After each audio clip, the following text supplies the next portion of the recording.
고린도후서 5장 1절에서 8절까지. 만일 땅에 있는 우리의 이 장막집이 해체되면 하나님의 건물, 곧 손으로 지은 집이 아니요 하늘들에 있는 영원한 집이 우리에게 있는 줄 우리가 아느니라.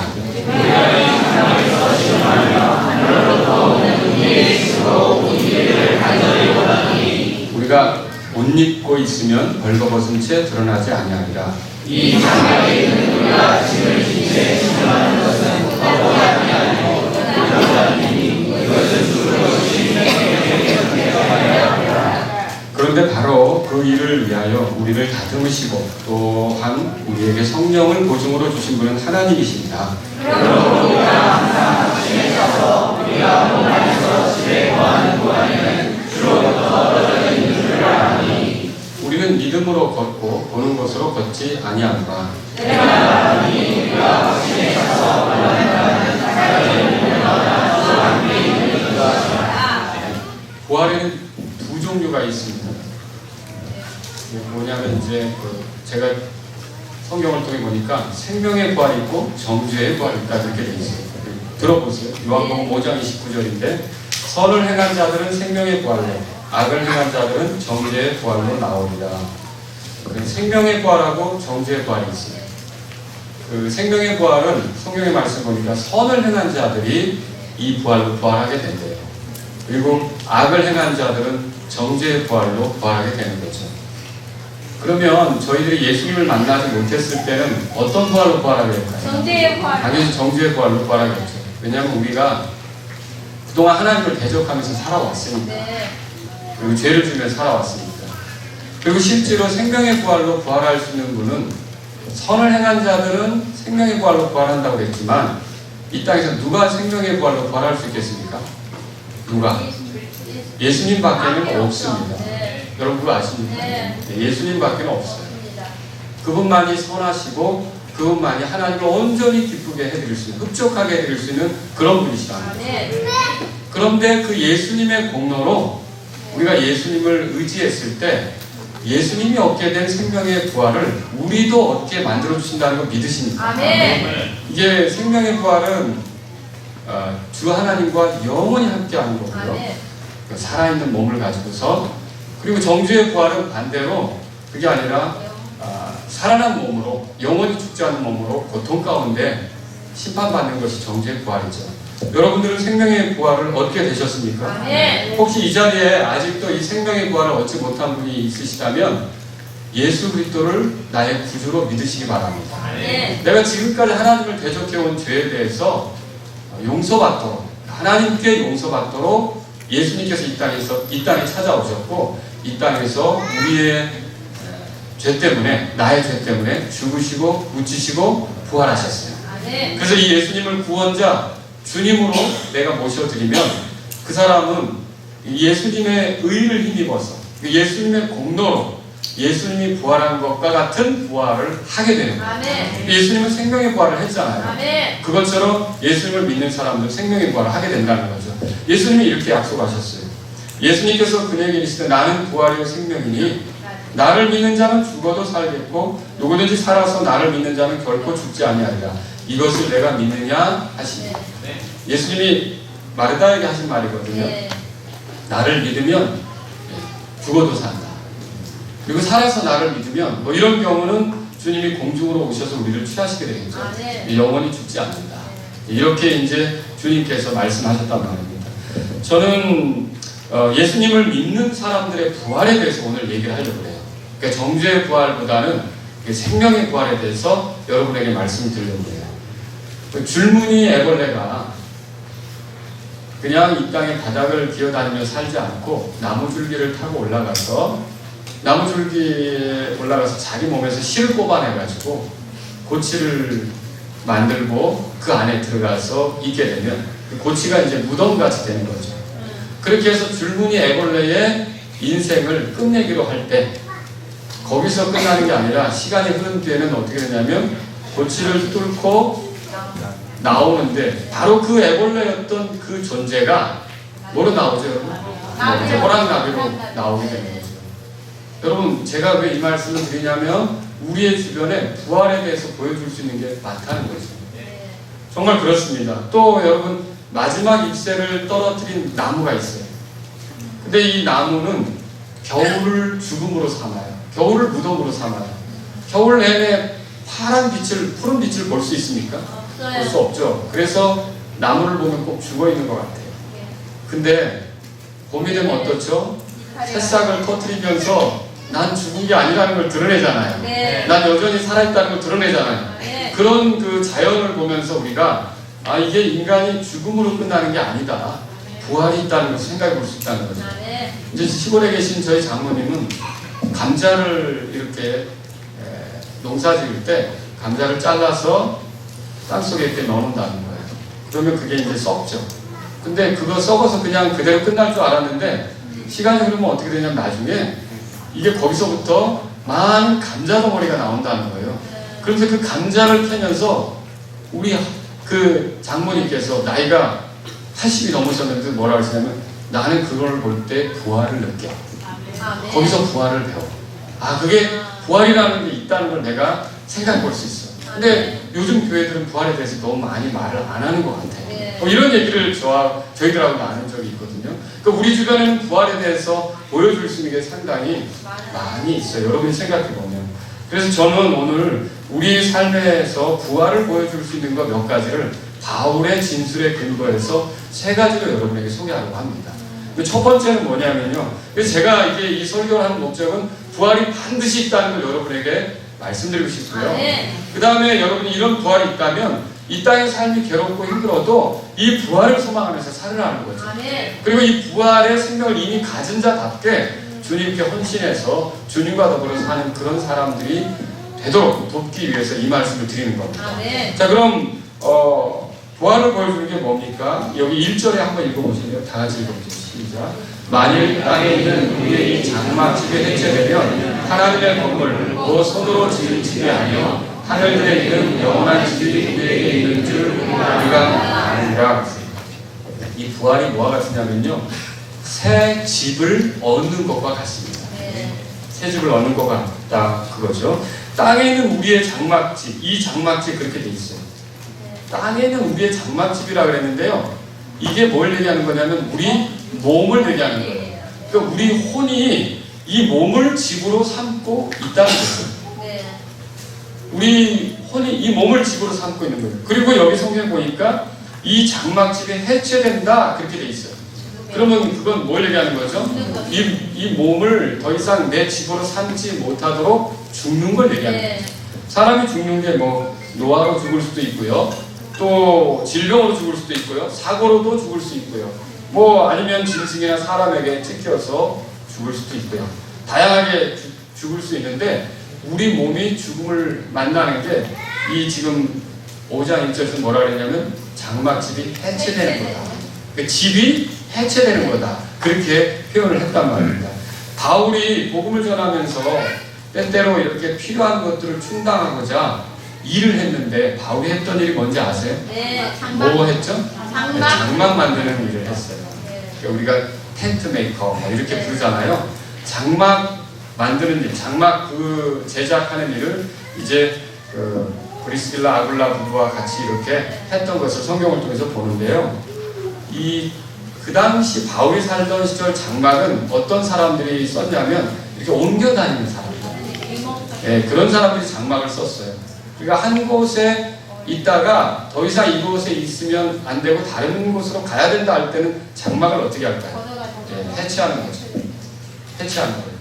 또 이 장막은 어떤 경우에 썼냐면 이거는요, 어떤 건물을 짓고 있는데 거기에 들어가기 전에 임시로 우리가 지내야겠다 싶을 때 그 장막을 쳐서 그 장막 안에서 생활했던 거예요. 그리고 건물이 다 지어지면 어떻게 될까요? 장막은 필요할까요? 아니요. 거기에 건물에 들어가면 거기서 살면 되니까 장막은 어떻게 하는 거예요? 그때는 해체시키는 거죠. 자, 우리가 이런 그림들을 한번 생각해 보자는 거죠. 그래서 이게 뭐와 같으냐면 우리가 지금 이 몸에 살고 있지만 더 좋은 건물이 있는 거예요. 그 더 좋은 건물을 얻기 위해 우리가 죽잖아요. 그 죽는 것을 장막이 해체된다. 지금 성경이 그렇게 말하고 있는 거죠. 자, 베드로 후서 1장 보세요. 이거 바울뿐만 아니라 베드로도 이렇게 표현했는데요. 베드로 후서 1장. 자, 13절, 14절 읽어보죠. 13절, 14절 같이 읽어보죠. 시작. 참으로 내가 이 장막에 있는 동안에 너희가 기억하게 하여 너희를 일깨우는 것이 합당한 줄로 생각하노니 이는 우리 주 예수 그리스도께서 내게 보여주신 것 같이 내가 머지않아 반드시 나의 이 장막을 벗어야 할 줄 알기 때문이다. 베드로가 말하는 장막 역시 우리에게서 뭘 말하는 걸까요? 장막, 몸을 얘기하는 거예요. 그러니까 베드로는 그 장막, 그러니까 몸을 장막처럼 여기며 살았던 거죠. 그런데 여기 보니까 내가 이 장막에 있는 동안, 이것은요 내가 이 몸 안에 사는 동안 이 얘기고요. 또 14절에 반드시 머지않아 반드시 나의 이 장막을 벗어야 한다 그랬죠. 이건 뭘 얘기하는 거예요? 내가 죽어야 한다는 얘기를 베드로가 하는 거죠. 오늘날 우리 모두는 베드로처럼 반드시 죽음을 맞이할 건데 그게 뭐와 같으냐면 여러분이 살고 있는 장막을 이제 혼이, 여러분 몸이 우리가 아닙니다. 몸이 우리가 아니라 혼이 우리입니다. 그 혼이 이 몸을 가지고 사는 거죠. 이 몸 속에 사는 거죠. 사람이 죽으면 장례식 치르잖아요. 장례식 치를 때 혼 가지고 치러요? 몸 가지고 치러요? 껍데기 가지고 치르는 거예요. 혼은 벌써 죽으면 그 즉시로 하늘로 가든지 지옥으로 가든지 그렇게 되는 거죠. 그러니까 몸을 가지고 우리가 장례식을 치르는 거고, 몸 또 뭐 화장을 하든지 내장을 하든지 이렇게 해서 몸을 정리하는 거죠. 자, 이게 몸을 벗어버릴 때가 있다. 바울도 그랬고 베드로도 그런 식으로 얘기하는 거예요. 바울이 사역자들에 대해 설명할 때 이제 고린도후서 4장 7절에 따라서 주시는데요. 보배를 담은 질그릇. 보배를 담은 질그릇 그렇게 말했어요. 매우 귀한 것을 담고 있지만은 사역자들은 깨지기 쉽다. 이렇게 얘기한 거죠. 복음 사역자들은 그러면 이 말은 뭘 얘기하는 건 언제든지 죽을 수 있다는 거예요. 핍박에 의해서 여러 가지 어려움에 의해서 언제든지 장막이 해체되는 듯한 그 몸의 죽음을 경험할 수 있다. 그걸 얘기를 하는 거죠. 자, 그런데 그래도 두려워할 필요가 없다. 한번 우리 보실래요? 고린도후서 5장 보시면 다시. 왜 두려워할 필요가 없냐? 고린도후서 5장으로 가보세요. 1절에 만일 땅에 있는 우리의 장막집이 해체되면 하나님의 건물, 이게 있다고 했어요. 그 손으로 지은 집이 아니라고 되어 있어요. 바울은 죽음으로 그냥 끝나는 게 아니라 죽음 뒤에 이 장막을 벗어버리면 그 다음에 뭐가 예비되어 있다고 말하고 있습니까? 하나님의 건물, 하나님의 건물이 예비되어 있다는 거죠.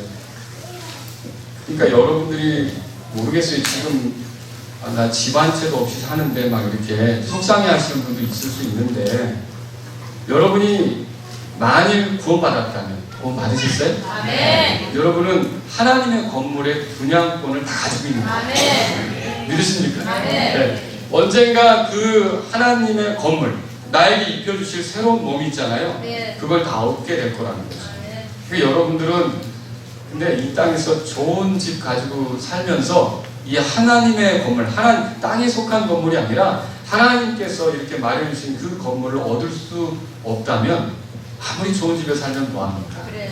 여러분, 오늘 이 말씀은 뭘 말합니까? 바울은 그 몸을 하나님의 건물로 이제 장차 얻게 될 몸이 있잖아요. 미래에 얻게 될 몸을 하나님의 건물로 표현했어요. 그러면 이거 보세요. 이게 부활이 뭐와 같으냐면 이런 것과 같은 거예요. 자, 좋은 셋집 뭐 있겠죠? 좋아서 셋집인 걸 어떻게 해요? 좁고, 그죠? 월세 따박따박 내야 되고, 뭐 또 뭔가 헐었을 수도 있고, 물론 그 셋집을 수리할 수도 있겠죠. 그런 셋집에 살던 사람이 이제 정원도 있고, 테라스도 있고, 그네도 있고, 예? 아주 더 멋진 집으로, 그게 이제 내 셋집이 아니라 소유가 되어서 이사 간다고 생각합니다.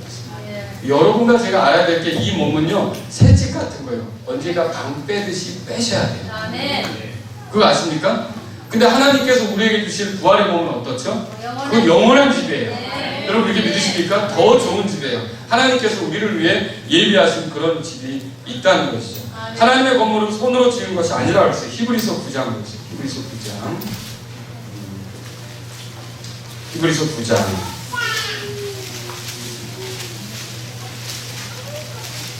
11절 우리 함께 한 목소리로 읽어봅니다. 손으로 지은 것이 아니다. 그런 표현이 있는데 11절 다 같이 읽겠습니다. 시작.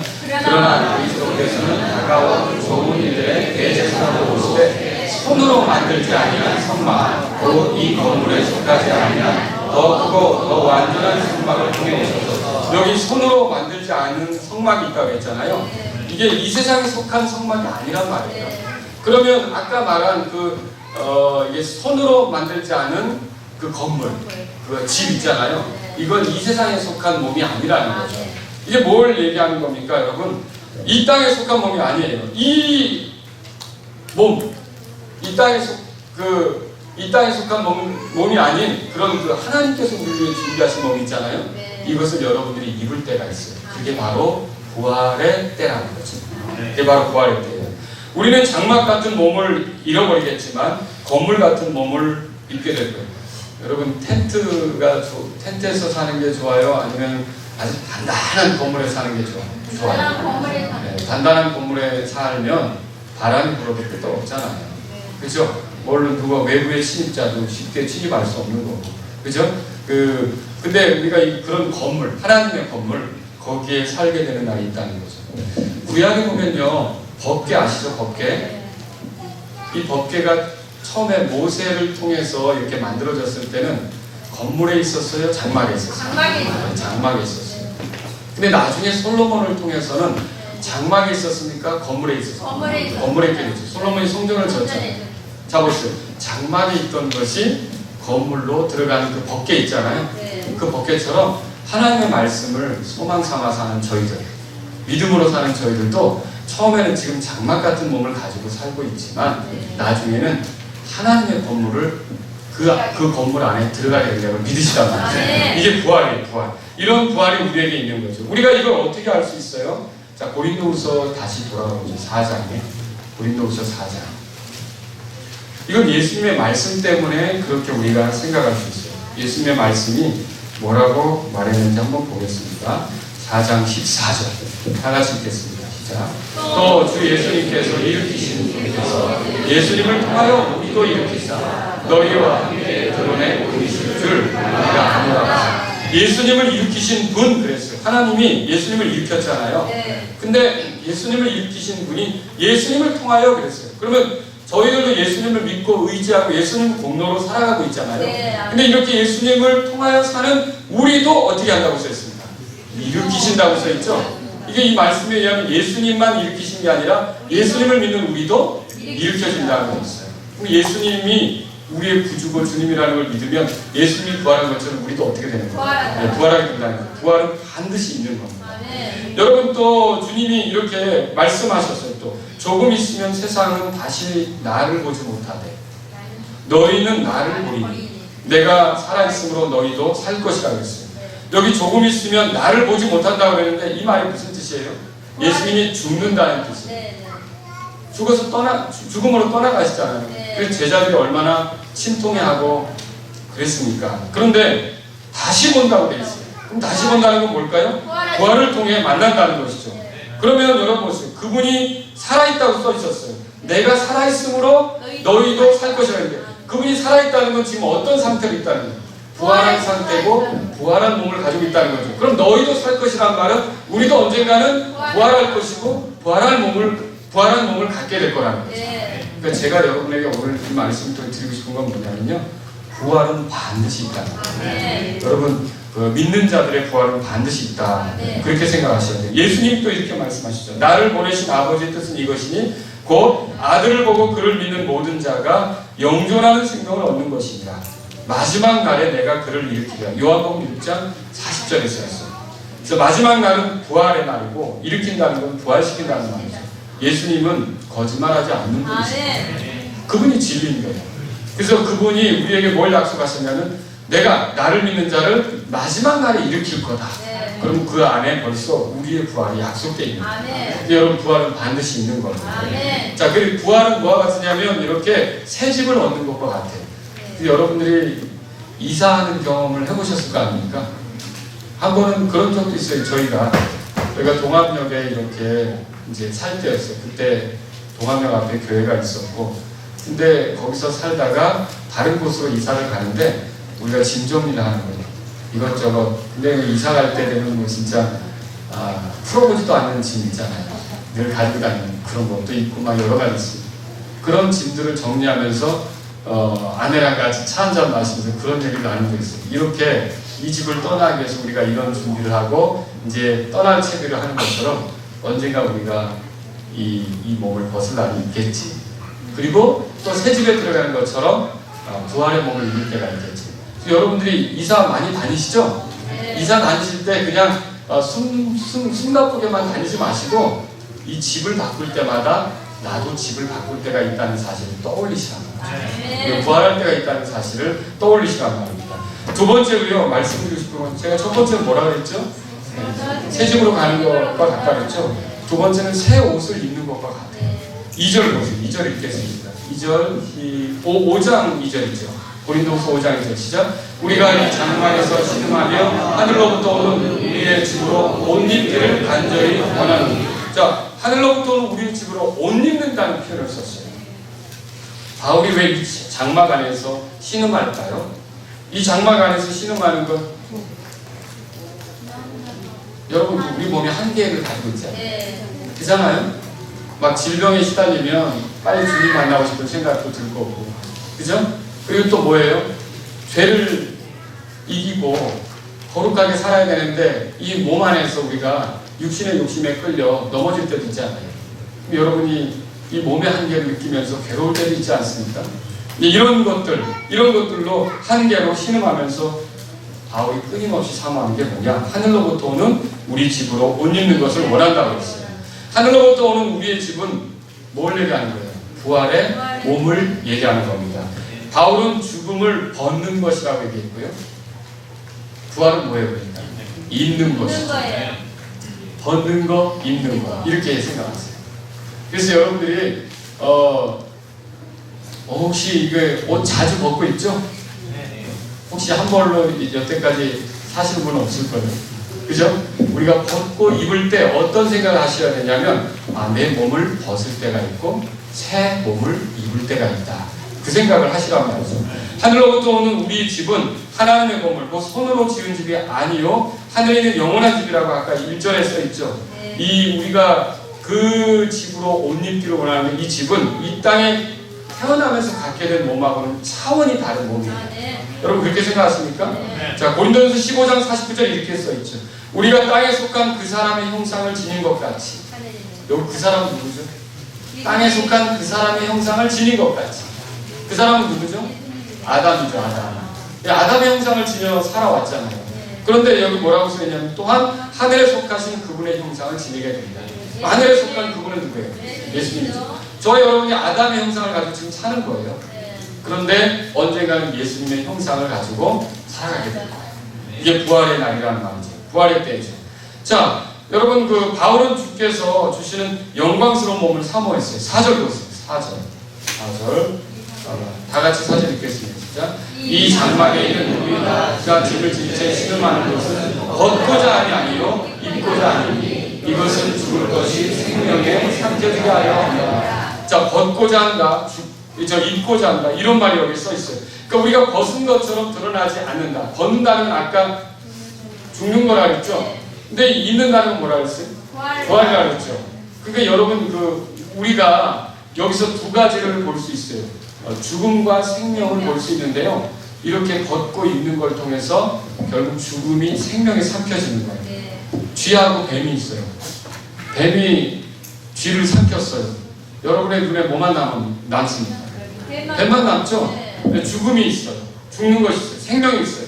부활을 통해 생명이 죽음을 삼켰어요. 뭐만 남는 겁니까? 생명만 남는 거죠.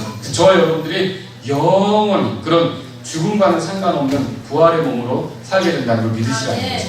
이게 우리에게 있는 것입니다.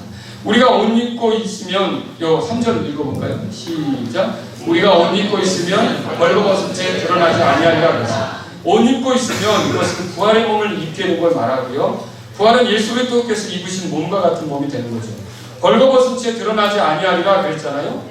이건 그리스도의 부활을 통해서 단지 그런 죽음으로 끝나는 사람이 아니라 이 부활을 통해서 생명을 영원히 누리게 된 사람이 된다는 뜻이죠. 네. 여러분 이걸 지금 말하고 있어요.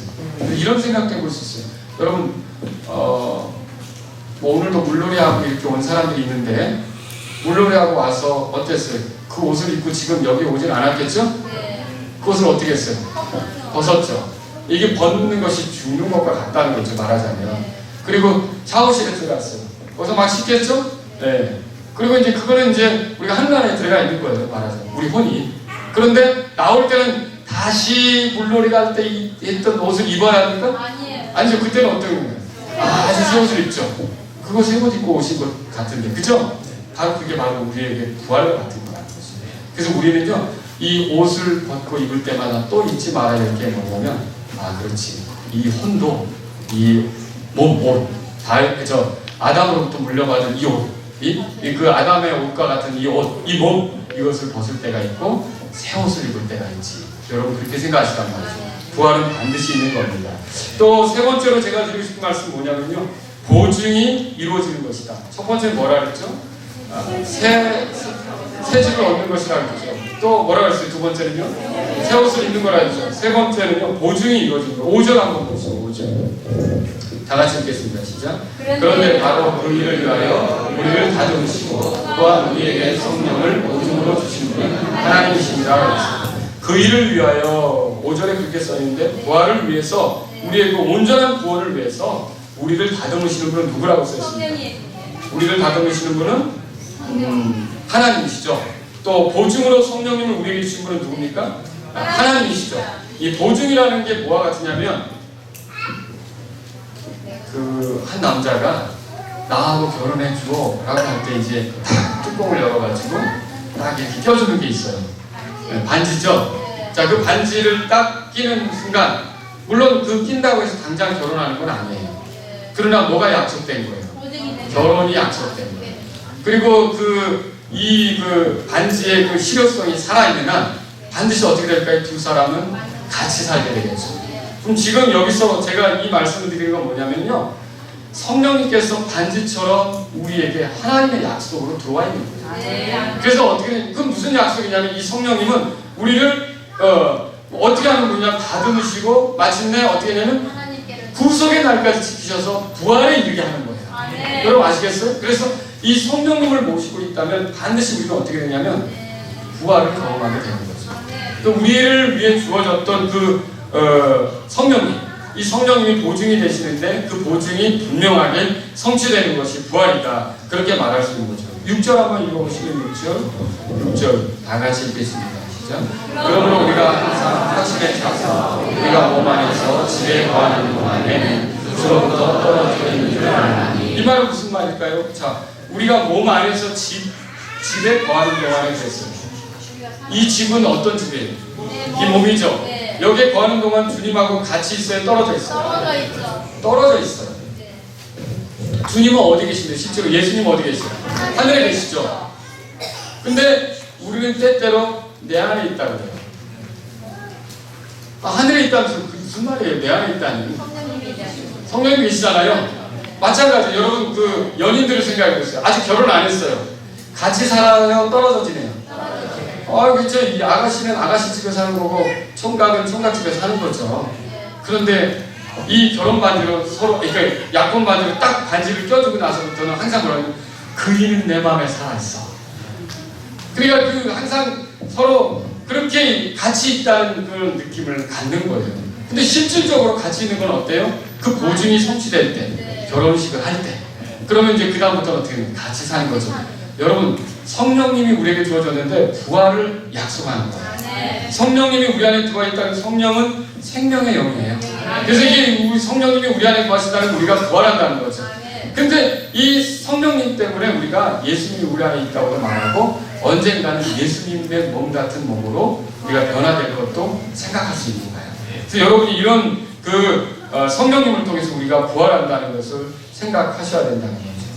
자, 여러분이 이제 부활을 통해서 주님과 함께 이렇게 이제 변화된 몸으로 주님과 함께 있을 수도 있고요. 죽어도 또 바로 함께 있게 되겠죠. 그죠? 근데 우리가 이제 온전히 계속 이렇게 함께 되는 거는 결국 이제 부활을 통해서 더 주님을 영화롭게 하면서 이제 확고하게 변화된 몸으로 그렇게 이제 살아가게 되겠죠. 8절 한번 보시고요. 8절. 바울이 간절히 원하는 바는 뭐냐? 그러면 8절 다 같이 읽으시죠. 내가 말하노니 우리가 확신에 차서 원하는 바는 차라리 몸을 떠나 주와 함께 있는 그것이다. 몸을 떠나 그 말은 뭘 얘기해요? 예, 죽어서. 근데 이거 성경 구절 오해해가지고 여러분 이거 뭐 이상한 거 시도하시면 안 돼요. 한강가에 붙잡고서 내가 몸을 떠나 주와 함께 있는 이거 그 얘기가 아니고 바울은 뭘 얘기하는 거예요? 주님과 함께 있기를 그렇게 사모한다는 뜻으로 얘기하는 거예요. 바울이 스스로 목숨을 끊는 사람입니까? 아니죠. 그건 아니죠. 주님께서 살아있게 하신다면 살아있는 날 동안 주님을 위해서 신실하고자 하는 거죠.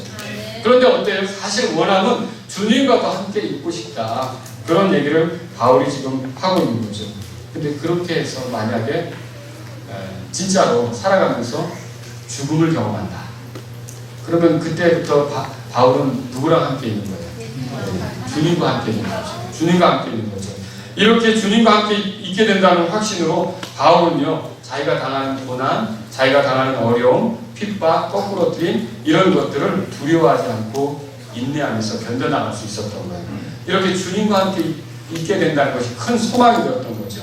이런 사람들은 이 땅에서 어떻게 삽니까? 7절 보실까요? 7절 같이 읽겠습니다. 시작. 우리는 믿음으로 걷고 보는 것으로 걷지 아니하노라. 자, 이렇게 믿음이라는 것은 우리 눈앞에 펼쳐지지 않은 걸 믿는 거잖아요. 네. 펼쳐진 걸 뭘 믿어요? 그렇잖아요. 그냥 받아들이면 되는 거죠. 근데 이게 부활이라고 하는 건 여러분이 눈앞에 지금 펼쳐진 겁니까? 아니죠. 근데 우리 이걸 믿어요. 마치 보세요. 아이가 태중에 엄마 뱃속에 있어요. 엄마 뱃속에 있어요. 근데 의사가 그랬어요. 임신 8주십니다. 이렇게 얘기를 했어요. 그러면 이걸 집에 와서 주혁이한테 얘기하고 그랬어요. 그러면 주혁이가 그 다음부터 무슨 생각을 할까요? 조만간 엄마가 내 동생을 낳아주겠구나. 그 기대가 있지 않습니까? 네. 그런 기대를 보지는 못했지만 엄마 말을 듣고 그래서 동생 이름도 우리 뱃속에는 네 동생 이름을 뭐로 할까? 뿡뿡이요. 이렇게 할 수 있다는 거죠. 그게 이런 표현, 그게 왜 나오는 거예요? 엄마 말에 대한 보지는 못했지만 믿음이 있으니까 나오죠. 네. 저 여러분도 부활에 대해서 봤어요. 아니죠. 우리 못 봤어요. 네. 그러나 우리는 하나님 말씀을 통해서 네. 예수님이 하신 말씀을 통해서 바울이 소망한 걸 통해서 우리는 충분히 뭘 알 수 있습니까? 부활이 있다는 걸 알 수 있는 거죠. 그래서 저와 여러분들이 이 부활이 있다는 사실을 알고 우리의 삶이 좀 힘들어도 이 부활의 날을 소망하면서 여러분 우리가 살아가야 된다는 거죠. 오늘 말씀을 좀 정리하는데요. 그래서 여러분에게 첫 번째로 말씀드리고 싶은 게 뭐냐면 부활은 반드시 있다는 거예요. 이삭을 통해 새 집으로 들어가는 것처럼 우리는 새 몸으로 들어가게 될 겁니다. 우리가 옷을 갈아입는 것처럼 새 옷으로 갈아입는 것처럼 또 반드시 우리가 새로운 몸으로 갈아입게 될 때가 있을 거라고 합니다. 또 여러분 청혼 반지가 헛되게 끝나지 않고 이제 결혼식을 통해 그 남자를 얻는 것처럼 어떤 아가씨가 똑같이 성령님을 모신 우리가 이제 새로운 몸을 얻게 될 그리스도 같은 몸을 얻게 될 그런 날이 우리에게 있다는 걸 기억하시란 말이죠. 그래서 부활은 반드시 있어요. 부활이 있기 때문에 우리에게 기쁨이 있고 우리는 정말 믿지 않는 자와는 차원이 다른 소망적인 삶을 사는 거 아닙니까? 여러분 정말 내가 부활한다는 걸 생각한다면요 이 땅에서 사는 게 좀 힘들고 어려워도 고대도 우리는 어떻게 될까요? 주님처럼 되는 거죠. 이걸 여러분이 생각하시면서 살 수 있기를 주의 이름으로 바랍니다. 그리고 여러분에게 이제 드리고 싶은 말씀은 이 몸은 새 빵이라고 그랬잖아요. 새 집이라고 했어요. 새 사는 거예요, 여러분. 근데 새 집도 비가 샌다. 그러면 그냥 비 맞으면 삽니까? 수리해야죠. 그죠? 수리해야죠. 새 집인데 아주 그냥 곰팡이가 끼기 시작한다. 그럼 어떻게 돼? 그냥 삽니까? 아니, 수리해야죠. 자, 이 몸을 가지고 사는데 어디가 몸이 아프다. 또 뭐가 이상한 증세가 온다. 그럼 여러분 그냥 어차피 나는 하늘에 건물이 있으니까 그냥 삽니까? 그것도 이상한 신앙이죠. 우리가 몸이 안 좋으면 어떻게 될까요? 병원에 가야 되죠. 병원에 가서 치료받고 의사 선생님 도움을 받고 뭐 약이 좋다는 거 약 있으면 약을 먹고 그러면 이 새 집에 살아도 이 집이 깔끔해야 되잖아요. 그죠? 아니 보니까 기둥이 허물어지려고 그래요. 그럼 어떻게 해야 되죠? 보수해야 되죠. 그리고 그렇잖아요. 우리가 셋집에 살아도 그렇게 하는 거예요. 그러니까 이 셋집에 살아도 주님을 위해 살도록 건강을 위해서 신경 쓰고 운동도 하시고. 남 얘기하는 거 같아요. 저도 운동해야 돼요. 저도 운동해야 돼요. 뭐 잘 먹고 이렇게 해야 된다는 거죠. 그렇죠? 우리가 그렇게 살아가야 되는 거예요. 자, 그런데 여기서 주의해야 될 게 뭐냐면 어차피 그래도 셋집 아니니까 방 뺄 거 아닙니까? 이사 가야 되잖아요. 근데 여기다 너무 많이 투자를 하는 거예요. 이 셋집을 위해서 온전히 모든 걸 올인하는 거죠. 여러분 이렇게 하면 좀 어리석게 사는 거예요. 왜냐면 여러분이 여기 텐트 쳤네. 텐트 보시죠. 텐트. 저 텐트에다가 내가 비록 텐트에 살아도 식탁은 근사한 거 넣어놔야지. 내가 비록 텐트에 살아도 벽시계는 멋진 거 걸어놔야지.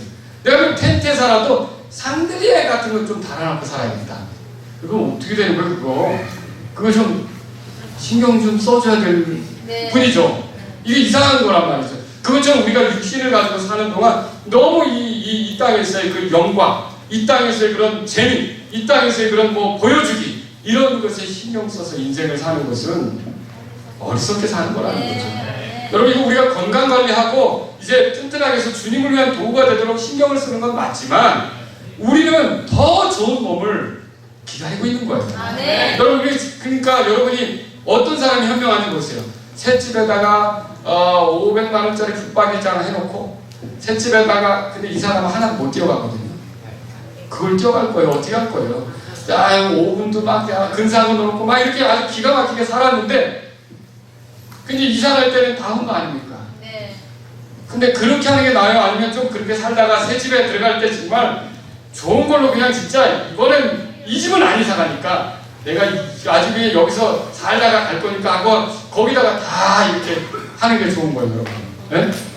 그러니까 이게 내 진짜 집에다가 우리가 사람들 보면 투자하더라고요. 그렇죠? 근데 제가 이 말씀을 드리는 이유는 우리가 육체를 가지고 사는데 이거보다 더 영광스럽게 되는 부활의 몸을 가지고 우리가 그때의 영광을 가지고 살아갈 그 일을 생각한다면 우리가 그때 어떤 위치에 서게 될지 어떤 걸 누리게 될지 어떤 영광을 누리게 될지 이걸 바라보면서 살아가야 된다는 거죠.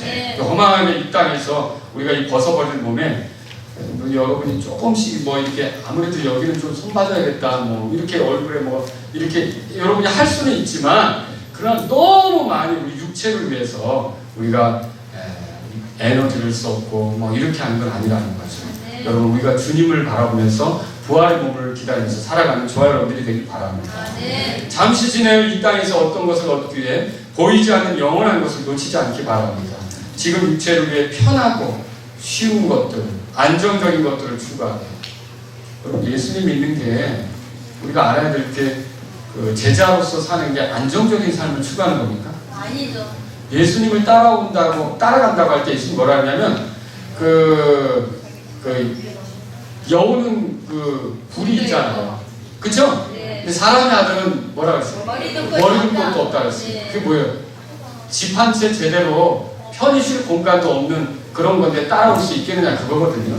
우리가 주님을 따라간다는 건 뭐예요? 이렇게 불편한 거, 어려운 거, 주님을 위해 희생하는 거, 손해보는 거 이런 것들을 각오하고 가는 거죠.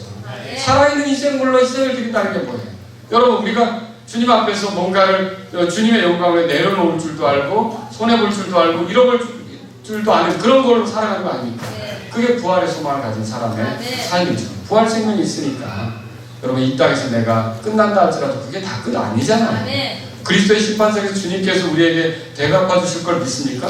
우리가 은밀히 행한 것을 그분이 드러나게 갚아줄 걸 믿습니까?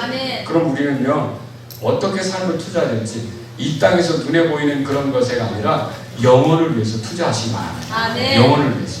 영혼을 위해서 또 여러분 우리가 새 몸을 입을 때를 기다리면서 인내하겠습니다.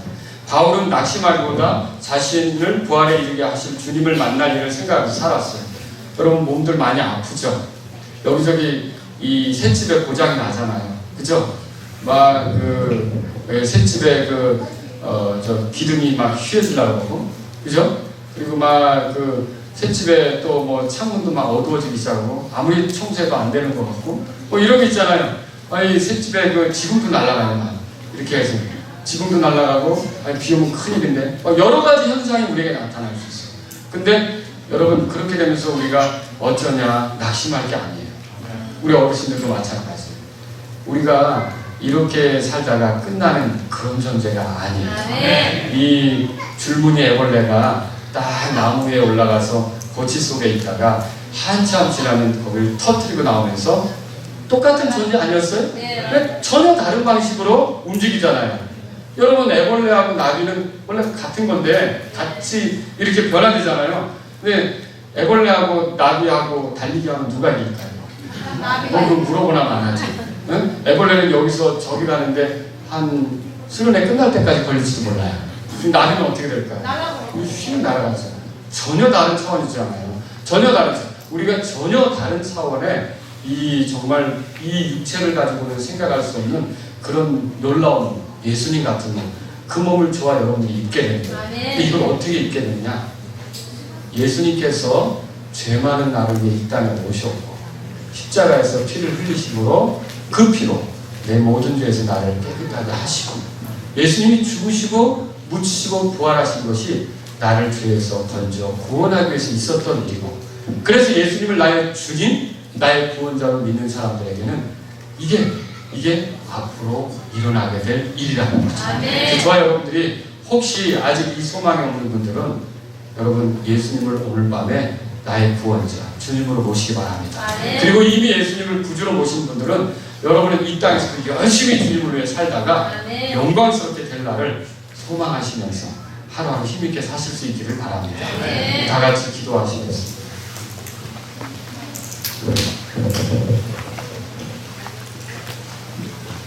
제가 오늘 말씀을 전했는데 여러분, 나는 주 예수 그리스도의 공로로 생명의 부활로 부활하게 될 것을 확신합니다. 나는 예수님 같은 몸으로 부활하게 될 것을 확신합니다. 이런 분들 있습니까? 손 들어보세요. 나는 확신합니다. 예. 고맙습니다. 손 내리시고요. 혹시 손 들지 못한 분들 가운데 나 역시 생명의 부활로 부활하기를 원합니다. 정죄의 부활이 아닌 예수님처럼 부활하기를 원합니다. 그런 분들이 계십니까? 그런 분들이 계시다면 나의 죄 때문에 죽으시고 부활하신 예수님을 나의 주님으로 믿어야 합니다. 나의 구원자로 받아들여야 합니다. 혹시 이 자리에서 그렇게 내가 지금까지는 그렇게 살지 못했지만 예수님께서 십자가에서 죽은 것이 나의 죄 때문에 죽은 것이라고 믿고 피 흘리신 것이 나를 모든 죄에서 깨끗하게 하신 것이라고 믿고 예수님이 나의 죄 때문에 죽고 부활하신 것을 받아들입니다. 이런 분이 있으십니까? 내가 지금까지 그렇게 살지를 못했지만 앞으로 이 예수님을 나의 구원자로 주님으로 모시기 원합니다. 이런 분들이 있으십니까? 혹시 그런 분들이 있으면 도와드리고 싶습니다. 예, 네, 감사합니다. 예, 고맙습니다. 잠깐만 기도하시죠. 하나님 아버지, 이 시간 손을 들어 필요하신 분들을 기억해 주시고 이분들이 예수님을 나의 주님, 나의 구원자로 이렇게 모시면서 살고자 하는데 아버지여, 주 예수님께서 소망이 되시고 또 죄에서 건져 영원한 생명에 이르게 하신 그 기쁨을 이분들이 누릴 수 있도록 인도해 주옵소서. 예수님의 이름으로 기도합니다. 여러분 믿는 분들 혹시 오늘 부활의 소망을 가지고 살면서도 자주 그것을 잊고 사셨다면 그렇게 해서 자주 이사를 하고 매일 옷을 갈아입으면서도 부활에 대해 진지하게 생각하지 않으셨다면, 근데 오늘 이 말씀 들어보니까 나에게 이렇게 멋진 미래가 있는데 내가 너무 우울하게만 살았구나. 하나님, 내가 부활의 소망을 가지고 주님 의지하며 살기를 원합니다. 이런 분들이 있다면, 또 장막 같은 이 세상에서 불편한 것을 감수하고 하나님의 권모를 소망하면서 살고자 하는 분들이 있다면, 또 질병으로 어렵고 늙어가기 때문에 힘들고 또 죄와 싸운 문제로 고통스럽지만 결국 내가 부활을 통해 영광스럽게 된다는 걸 알고 힘을 내야겠다. 이런 분들이 있다면 오늘 우리 좀 피아노가 연주되는 동안 우리 좀 같이 기도했으면 좋겠어요. 여러분이 오늘 말씀을 듣고 주님 앞에서 주님, 저에게 이렇게 부활의 삶을 주셨는데 제가 너무 소망 없는 자처럼 불평하고 원망하고 강박하게 살아왔습니다. 그러나 앞으로는 그렇게 살지 않겠습니다. 주님을 의지하고 기다리는 마음으로 부활을 소망하면서 살기를 원합니다. 여러분 오늘 말씀을 생각하면서 주님 앞에서 같이 기도하시면 좋겠습니다.